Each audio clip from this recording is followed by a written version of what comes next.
नमस्कार. तुषार देशमुख आज या संवादाच्या माध्यमातून भयानक वास्तव आपल्यासमोर सांगणार आहे.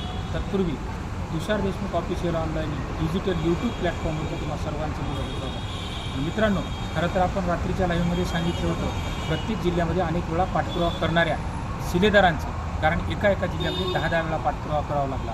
मग ते अमरावती विभाग असेल, नागपूर विभाग असेल, नांदेड विभाग असेल, लातूर विभाग असेल, पुणे विभाग असेल, मुंबई विभाग असेल, खान्देश विभाग असेल, म्हणजे महाराष्ट्राच्या सर्व विभागामध्ये पाठपुरावा करण्यासाठी प्रत्येक जिल्ह्यात प्रत्येक अभियोग्यताधारकांनी संघर्ष केला.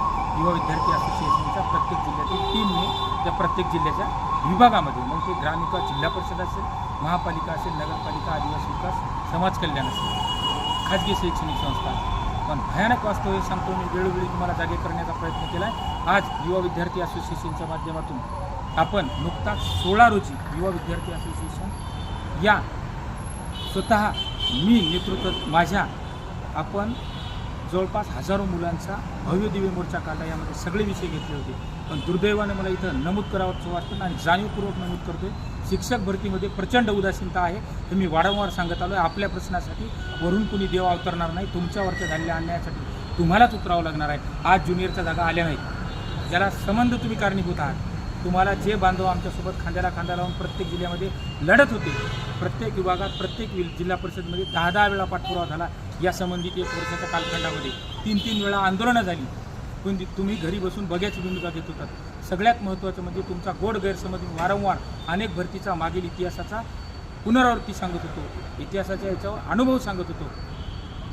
तुम्हाला रिक्त पदे आहेत म्हणजे प्रशासन जागा देत नाही. हे 2022चा अनुभवसुद्धा शेअर केला आहे. मग ती नांदेड महानगरपालिका असेल, मग जालना जिल्हा परिषद असेल, अशी अनेक उदाहरणं देता येतील जिथे रिक्त पदे असूनसुद्धा जाहिराती आल्या नव्हत्या. ती बाब तुम्हाला यावेळी पुनरावृत्ती होऊ नये, आपल्या मुलांचं नुकसान होऊ नये, याबाबत तुम्हाला वेळोवेळी सावध करण्याचा प्रयत्न केला. प्रत्येक विभागीय संचालक कार्यालयात उपसंचालक, शिक्षण उपसंचालक यांच्याकडे उच्च माध्यमिक जागेसाठी अर्थातच ज्युनियरच्या जागेसाठी पाठपुरावा करा विभागीय स्तरावरती. हा 10 वेळा मी तुम्हाला सांगितलं होतं, परंतु तुमच्यामध्ये नैराश्यता टासून भरली होती. आज घडीला उदाहरणं सांगतो भयानक, जशी तळपायाच्या मस्तकाला जावी तशी.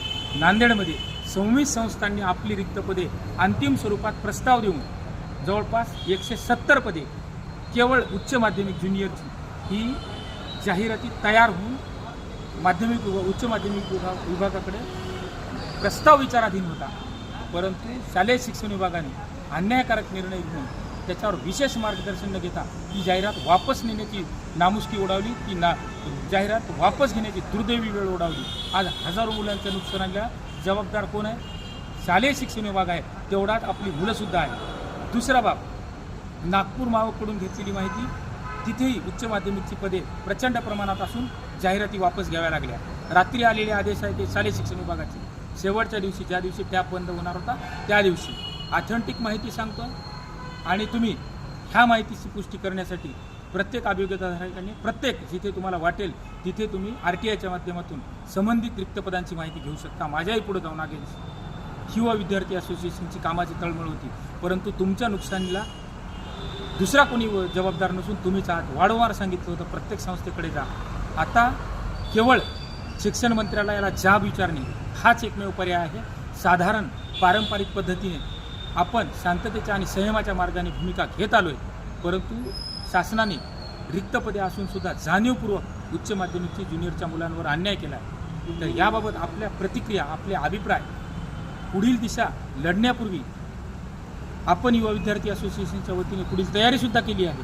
परंतु याच्यामध्ये मित्रांनो तुमची साथ महत्त्वपूर्ण आहे. ज्यांना न्याय हवा आहे, ज्यांना हक्काची नोकरी पाहिजे, ज्यांच्या गुणवत्तेला कुठेतरी न्याय मिळाला पाहिजे, आणि तुम्ही 8 वर्ष अभ्यास केला आहे, तुम्ही टेटला सामोरे गेली, TETला सामोरे गेली, CTETला सामोरे गेली, आणि त्याच दृष्टीने तुम्ही तुमची पदवी पूर्ण केली, तुम्ही B.Ed शैक्षणिक पदविका पूर्ण केली, त्यानंतर तुम्ही पदव्युत्तर तेव्हा ज्युनियरच्या म्हणजे उच्च माध्यमिकसाठी पात्र झाला आहात. एवढा संघर्ष होऊन जर तुमच्यावर होणाऱ्या अन्यायाची जाणीव तुम्हाला होत नसेल, त्यामुळं मी अभिप्राय देतोय आणि प्रत्येकाने ह्या जो काही युवा विद्यार्थी असोसिएशनची भूमिका ठरेल त्यामध्ये प्रत्येकाला 100% यावं लागेल. कारण पुलाखाली पाणी बरंच वाहून गेलं, टॅप बंद झाला आहे. आता यावर उग्र स्वरूप धारण केल्याशिवाय न्याय मिळणार नाही. तर आपण बाकी सगळे सुज्ञ आहात, सुज्ञासाठी न सांगण्यालगे आपल्या प्रत्येकाला फक्त ही अपडेट देण्यासाठी सांगतो. ज्युनियरच्या मुलाखतीसह पदभरतीमध्ये हजारो पदे रिक्त असून सुद्धा शालेय शिक्षण विभागाच्या अन्यायकारक निर्णयामुळे एकही जाहिरात येणार नाही. आणि जी काही अत्यल्प स्वरूपात विना मुलाखतीची पदे येणार आहेत, मग ते स्वामी असेल, रयत असेल, ज्या काही 1-2 जिल्ह्यामध्ये शासकीय उच्च माध्यमिक विद्यालय आहे तिथं अत्यल्प प्रमाणाने ते येणार आहेत. एकंदरीत 98% उमेदवारांवर ते 95, बाकी अन्याय झाला आहे असं म्हणलं तरी वावगं ठरणार नाही. त्यामुळं काय करायचं काय नाही निर्णय सर्वस्वी तुमचा आहे. तुमच्या प्रत्येकाच्या हक्कासाठी रिक्स घ्यायला, पुढची जबाबदारी घ्यायला, पुढचं पाऊल टाकायला युवा विद्यार्थी असोसिएशन कालही होती, आजही आहे, उद्याही राहील. परंतु आपल्यामध्ये जी असलेली मृगळता आहे ती आता कमेंट बॉक्सच्या माध्यमातून माझ्या मोबाईल क्रमांकावरती संपर्क करा. लवकरच याला कुठलाही वेळाचा विलंब न करता आपण वेळीच आपल्या भूमिका बदलाव्या लागतील. तर या विषयावर इथेच थांबतो. आपल्या सर्वांच्या प्रतिक्रियांच्या, अभिप्रायाच्या प्रतीक्षेत. धन्यवाद.